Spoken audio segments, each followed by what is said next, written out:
Guys, I have some messages to talk about.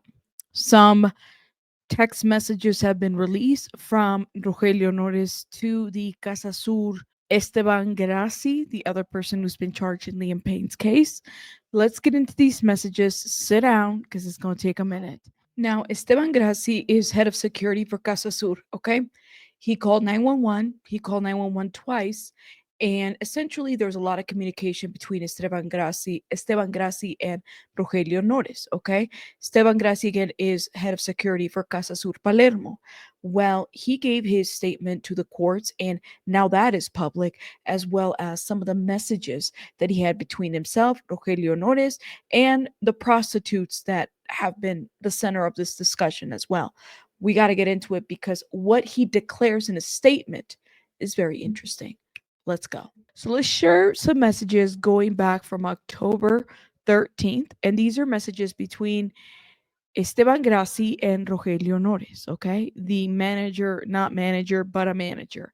Let's get into it. So on October the 13th, at about 12:56 p.m., Esteban Grassi writes a message to Rogelio Nores and basically says, "Good afternoon, Mr. Nores. Do you need anything in the suite you reserved?" Another message is shown where Esteban Grassi writes to Roger Norris. "Roger, Lula sent us an email asking not to bring any more alcohol to the room. Just letting you know." I'm showing you guys the messages in Spanish and translating them in English for your review, okay? So these messages were released to Telef Noticias, okay? And basically showing us how the interaction between the hotel and Rogelio Norris was happening. So Esteban basically tells Roger, "Lula sent us an email asking not to bring any more alcohol to the room, just letting you know." Okay, who is Lula exactly? I'm not really sure. Then we have more messages from October the 16th. Esteban to Roger. Esteban writes at about 12:31 p.m. "Just for your information, these two girls came to his room." Esteban writes again at about 12:33 p.m. "A champagne and two bottles of Johnny Walker were sent." Roger responds at about 12:34 p.m. "Thank you very much." Again, all of these text messages were happening on October the 16th. Okay, we have more messages. Esteban messages Rogelio Nores at about 3:44 p.m. "Roger, here's the aliases of one of the girls." Esteban then messages again at about 3:45 p.m. "Here's the RQ code in case it's transferred in dollars. The girls have already left. Roger." Roger responds at about 3:45 p.m. "Here I go." Now, other messages that are shown are these alleged text messages from the prostitutes to Liam, and I'm going to show you those as well. Okay. And again, these are messages that have been released to the Argentinian media. I haven't quite made my opinion about how I feel about all these messages because I still want to sit on them and review them a little bit more. And I think that's what we have to do on this case, just kind of sit on the information before you make up your own mind because things kind of tend to change here and there from what I've gathered, okay? Let's get into these messages from these prostitutes, okay? Allegedly, Liam to Aldana, okay, one of the escorts, on October the 16th. And we see some of the messages, they're a little bit blurry. These messages were released by a journalist in Argentina as well. It said here, you could see on the very top of the message, it says Inglés. Inglés. Liam is basically writing to them as saying English, question mark. Like, I'm assuming he's asking, "Do you speak English?" And then he sends a link over to what looks to be his IG profile. And then he says, "Want to play?" And there might have been a voice call here, but it might have been missed. Okay. Then he responds, "I have all day. I'd give you 5,000 US dollars." And then there's a map that is put in the chat by one of the women here. And then there's a response, "Are you coming?" Liam then says, "You come to my hotel. We party. Just me and you." Okay, that's what has been put out there. Okay. In the next message, the prostitutes write back and say, "What is the name of the hotel?" Liam responds, "Who's your friend? Do you want to bring her? CasaSur. I'm just going to clean my room. This is what Liam says to the women. Julie, your name? Okay, Liam responds. Yeah, come in 30 minutes. Let's go now until, and I believe, let's go no until 7 p.m. Now, I'm assuming she meant to write now, but it says NOE, no. I'm just thinking that that's what she meant to say. And then under that, after let's go now until 7 p.m., she writes 5,000 US both. Liam responds, that's a lot, huh? FT me. Let's discuss. Okay. One of the women responds by saying, it's the whole day, the two of us together. Liam responds, okay, fine. Put bank transfer. What do you propose? They're still making negotiations based on this message. Okay. Now, I have blurred certain sections of this message because the background, as you can see, are two women that are not fully clothed. So I have to kind of blur certain areas of this picture. So please note that. But you can find the full pictures on Twitter. I'll post them on my Twitter and I'll put them on my description box so you guys can check them out there. Okay.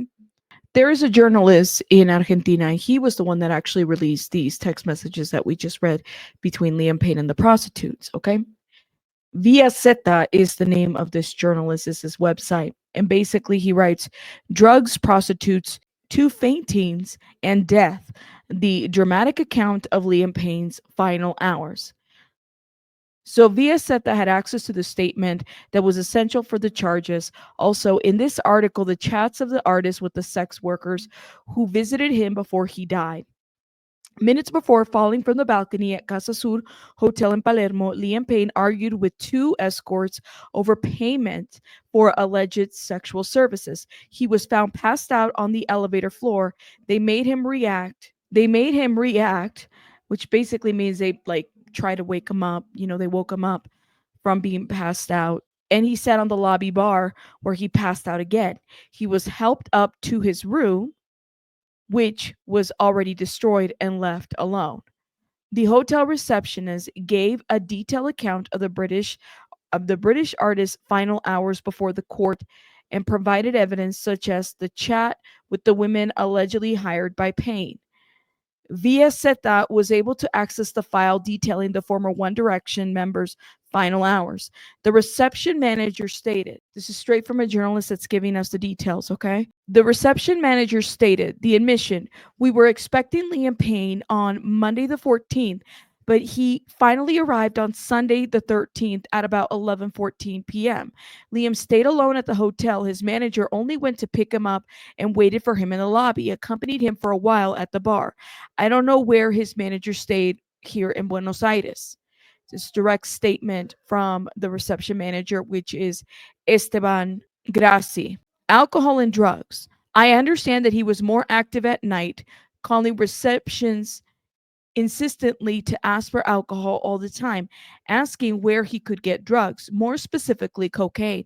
I understand that during the night, these requests for alcohol and drugs by Payne were a constant occurrence, despite the fact that it was very kindly explained to him that the hotel only offered alcohol sales services. Then there was a cocaine order. He always stayed alone in room number 310, located on the third floor of the hotel in the back with a window that looked out onto a balcony to the Sacro restaurant. Sometimes his manager came up to the room, but he stayed only a few minutes. The only time someone other than his manager entered his room was the day of his death. I saw Payne enter and leave the hotel a few times, but as I said, he didn't show himself much. I always saw him with a normal attitude until today.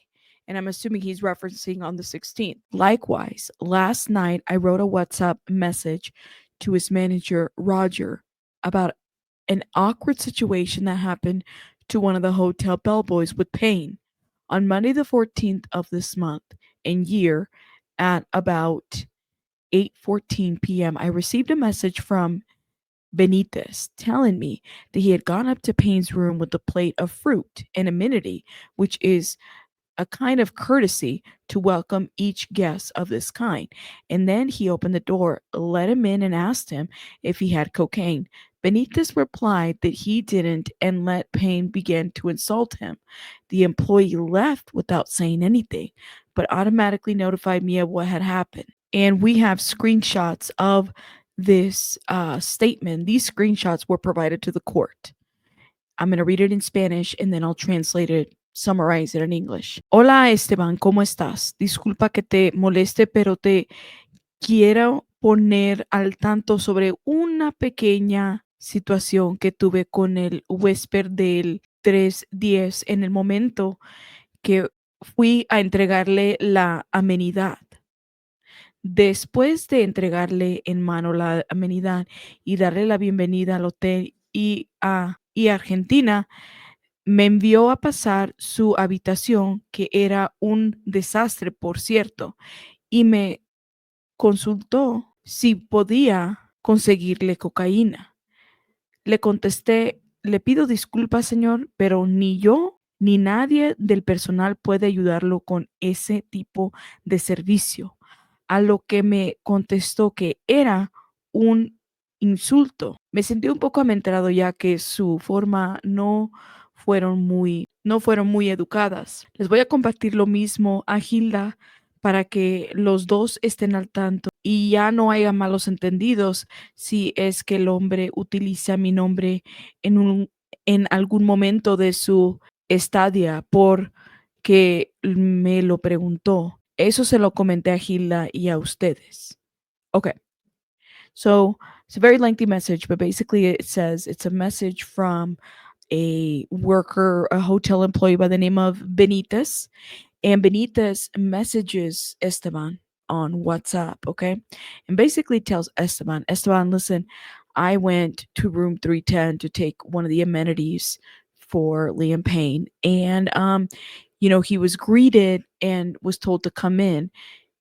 According to this, Liam Payne asked Benitez if he had cocaine or something to that effect. Benitez responded like, I'm sorry, I don't have that. And then Liam Payne, according to this message, became rude and basically told him to, head out or whatever.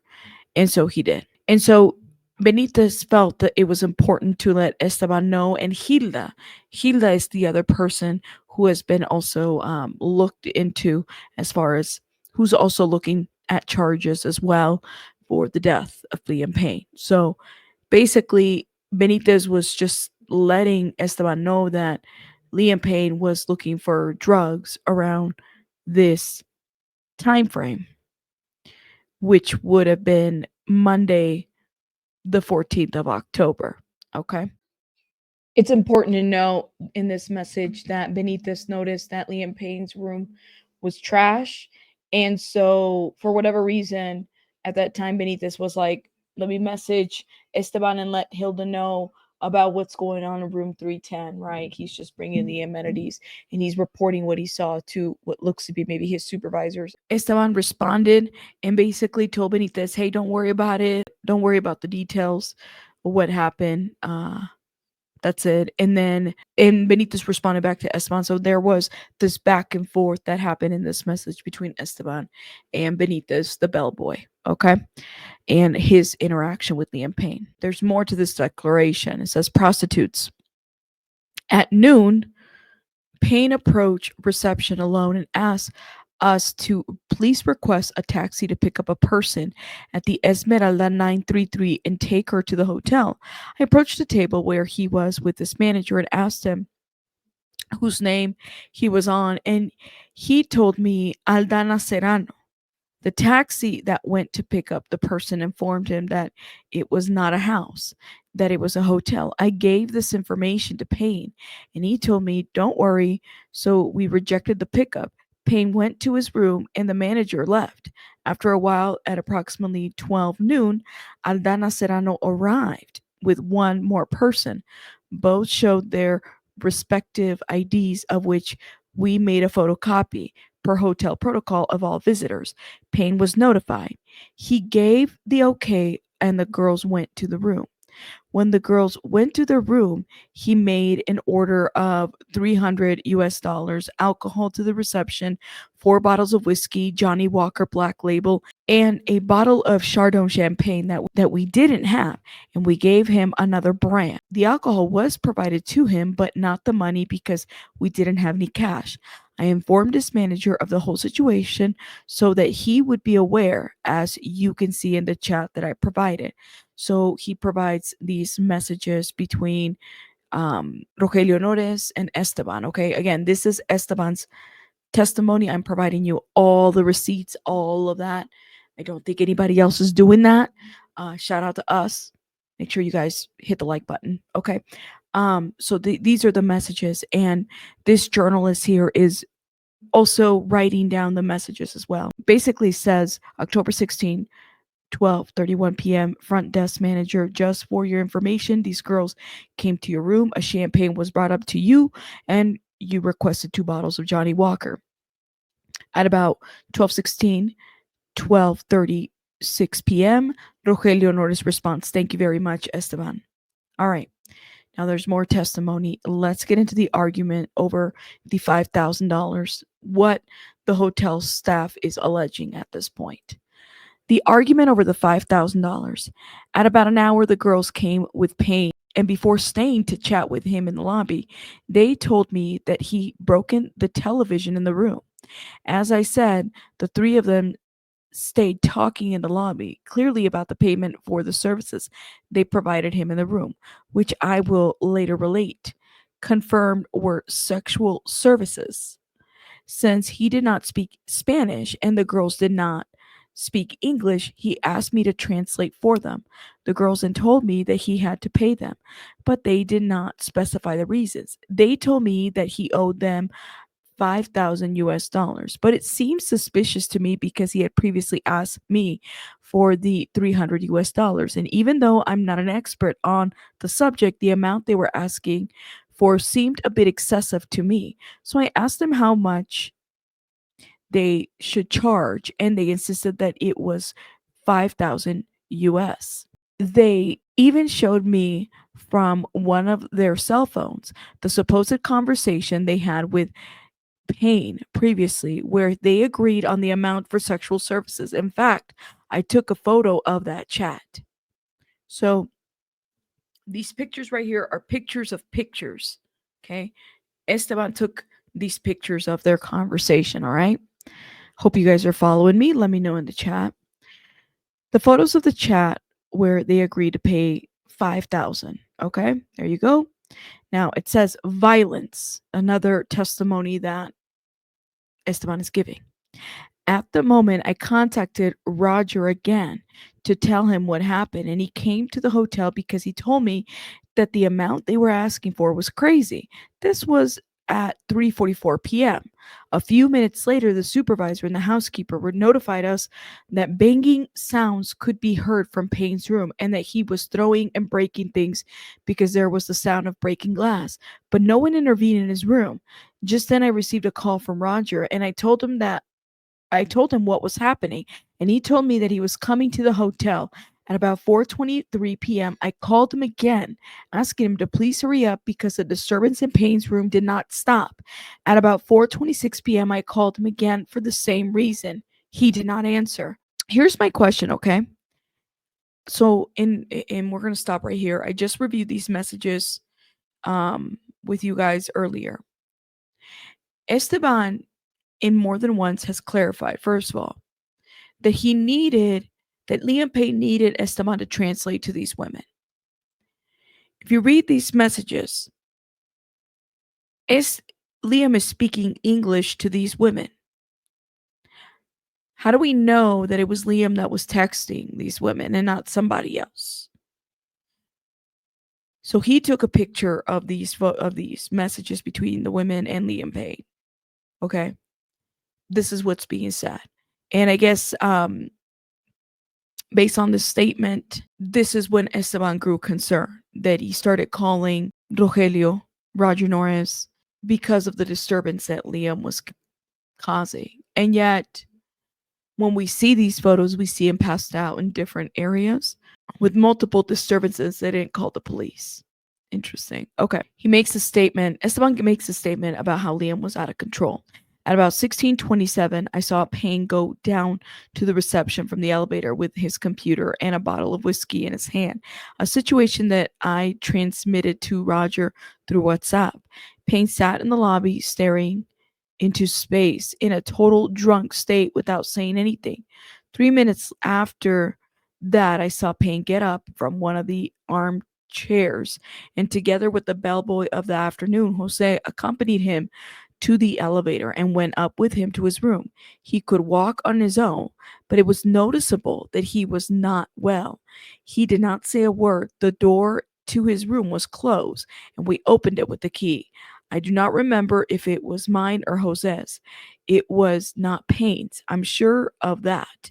I did not know where his key was. He may have had it with him, but he never managed to get it out.